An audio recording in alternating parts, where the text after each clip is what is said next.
అన్నా నమస్తే. ఈరోజు మనం చూస్తున్న వీడియో స్విచ్ స్టేట్మెంట్ అనమాట. జావా స్క్రిప్ట్లో అసలు స్విచ్ స్టేట్మెంట్ అంటే ఏంటి? ఎందుకు యూజ్ చేస్తారు? స్విచ్ స్టేట్మెంట్ అంటే సింపుల్గా చెప్పాలంటే ఏదైనా ఒక కండిషన్ ఇప్పుడు ఏ బి సి డి ఈ అలా కండిషన్స్ ఒక 5 ఉంటాయి. ఈ 5 కండిషన్లలో ఒకటేసారి వన్ బై ఎగ్జిక్యూట్ అయ్యి కాకుండా ఒక కండిషన్ మనకు ఒక పలానా కండిషన్ కావాలంటే ఆ కండిషన్ మాత్రం వ్యాలిడేట్ అయ్యి మనకు ఇస్తుంది అనమాట. ఇప్పుడు మనకి ఈ అనే కండిషన్ కావాలంటే స్విచ్ స్టేట్మెంట్లో ఫస్ట్ ఈ అనే కండిషన్ ఎక్కడ ఉందనేది ఏ కండిషన్లోకి వెళ్తుంది, మ్యాచ్ అయిందా లేదా, బి కండిషన్లోకి వెళ్తుంది, సి కండిషన్, డి కండిషన్, ఈ కండిషన్ మ్యాచ్ అయినాక ఈ కండిషన్ అనేది మనకి డిస్ప్లే అవుతుంది అనమాట. సో ఆర్ఎల్స్ ఆ కండిషన్ అనేది మనకి ఎగ్జిక్యూట్ అవుతుంది అనమాట. అలాగా ఇప్పుడు కేసెస్ అనేది వాడతాం అనమాట, ఏ కండిషన్ బి కండిషన్ అట్లా కండిషన్స్కి. సో దీన్ని మీరు కోడ్ రూపంలో చూస్తే మీకు ఒక ఐడియా వస్తుంది అనమాట. చూడండి, ఇక్కడ let day is equal to 4 అంటే డే అనేది ఒక 4 అనే వాల్యూని మనం 4 అనే కీవర్డ్ అనుకోండి, ఏదైనా అనుకోండి, 4 అనేది మనం సేవ్ చేస్తున్నాం. ఇప్పుడు స్విచ్ డే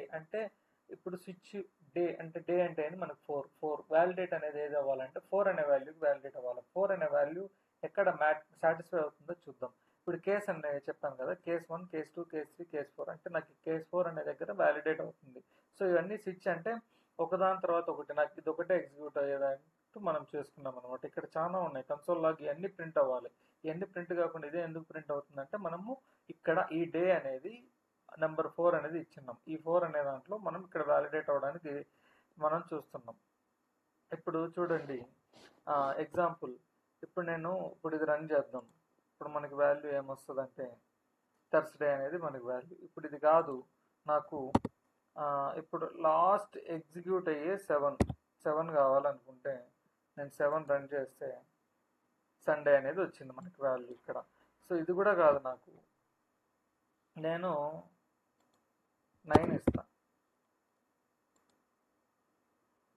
ఇన్వాలిడ్ డే. ఎందుకంటే మనము అవుట్ ఆఫ్ 7 అనేది డిఫాల్ట్గా మనం ఇన్వాలిడ్ డే అని ఇచ్చినాం. సో ఓన్లీ అది 1 2 3 4 5 6 7లో మాత్రమే వ్యాలిడేట్ అవుతుంది. అపార్ట్ ఫ్రమ్ దట్ అది వ్యాలిడేట్ అనేది కాదు. ఇంకొకటి చూస్తే ఇక్కడ మనం ఏమి ఇచ్చామంటే కేస్ 1లో మనం ఇచ్చింది కన్సోల్ లాగ్ మండే అనేది ప్రింట్ కావడానికి ఇచ్చాం. బ్రేక్ అంటే అక్కడికి ఆ కండిషన్ అనేది డిస్కనెక్ట్ అయిపోతుంది. సో కేస్ 2 మళ్ళా ట్యూస్డే ప్రింట్ కావడానికి మనం ఇచ్చినాం, డిస్కంటిన్యూ అయిపోతుంది. Case 3, so case 4, case 5, case 6, case 7 ఇలాంటి డిఫాల్ట్. సో దీనిలలో ఒక్కొక్క కండిషన్ కంటే ఒక కండిషన్ స్టార్ట్ అయ్యి, ఒక కేస్ స్టడీలో ఒక కండిషన్ స్టార్ట్ అయ్యి ఒక యాక్షన్ ఎగ్జిక్యూట్ పర్ఫామ్ చేయడానికి ఒక బ్లాక్ ఆఫ్ కోడ్ ఇచ్చి, సో దాని తర్వాత అక్కడికి డిస్కనెక్ట్ కావడానికి బ్రేక్ అనే వర్డ్ వాడుతున్నాం.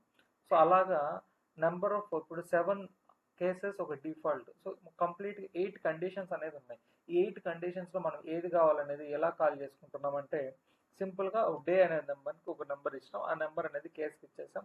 ఆ కేస్ నెంబరు మనం ఇచ్చిన డే నెంబరు మ్యాచ్ అయితే అది ఎగ్జిక్యూట్ అవుతుంది.